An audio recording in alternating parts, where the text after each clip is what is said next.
Is this Judicious Jason? It is. Hi, Jason. How are you? Good. I'm good. How are you? Doing good. We're just taking a listen to the album here, and you happen to be track 12. That's my favorite number. Well, it's half my favorite number. What's the other half? 12 plus 12. 24? 24. Oh, right. How you doing all right tonight? I am. I'm hitting a pretty intense creative block. So. Well, you know, this is a good break for you then. Now, let me ask you something. Why are you judicious? I take a lot of care in the decisions that I make and how they're going to affect myself in the future and also, others that may be involved. I try to be fair. And I don't know. I just feel like it's acting with integrity, and that's like one of the most important things to me, is to act with integrity. And how does the mustache relate to that? It doesn't at all. Oh, okay. I wasn't sure. Now, the mustache is just. I can't grow any hair on my head anymore. I'm bald. So I feel you, brother. I gotta make room where I can, and. So I figured, and I used to grow a mustache once a year to try to be a man. And I'm Scandinavian, so I don't have a lot of facial hair. It doesn't grow in, patchy at best. So I could talk about facial hair all night, but I want to get on to your track here. Your track 12, and let me tell you why, Judicious Jason.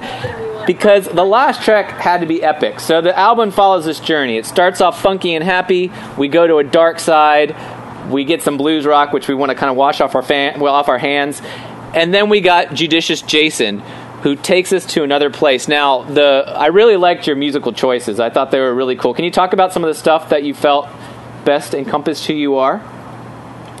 Yeah, I mean, Swans are one of my favorite bands of all time. I feel like they are, I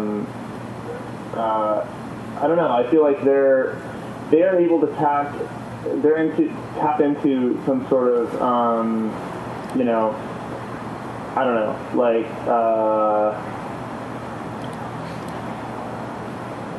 some sort of world. They kind of created an entire sonic world.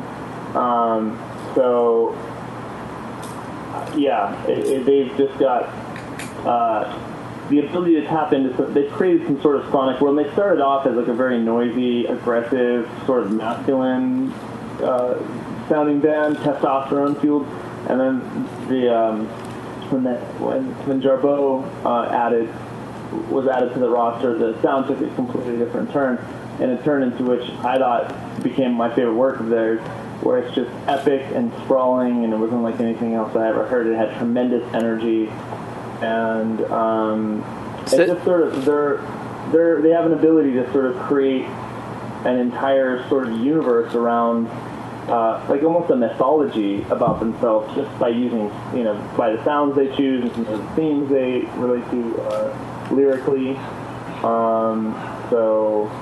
So then you also sent me the complete opposite, which is the Sigur Rós track, which is a very ambient track. And so you also sent me Interpol, but I kind of looked the other way. I hope you don't mind. So when I was putting this track together, I basically combined those two things. And what we have is this kind of judicious, if you will, epic rock power thing, testosterone fuel, to use your words. And then there's this explosion. The explosion is 8 guitars playing the same chord in different voicings, mixed with the sample of an explosion slowed down, and then we get into this kind of ethereal sounding, weird, I'm floating in space kind of thing that happens. Then we get into almost like a upbeat orchestral thing that kind of says, hey, the album's over and you feel good. So, Judicious Jason, are you ready to hear Judicious Jason? I am. All right. Well, ladies and gentlemen, here we are. Thank you for being here throughout this whole darn album and sitting through this. Here we are, the last track on Instrumental Friends Part 3, Judicious Jason.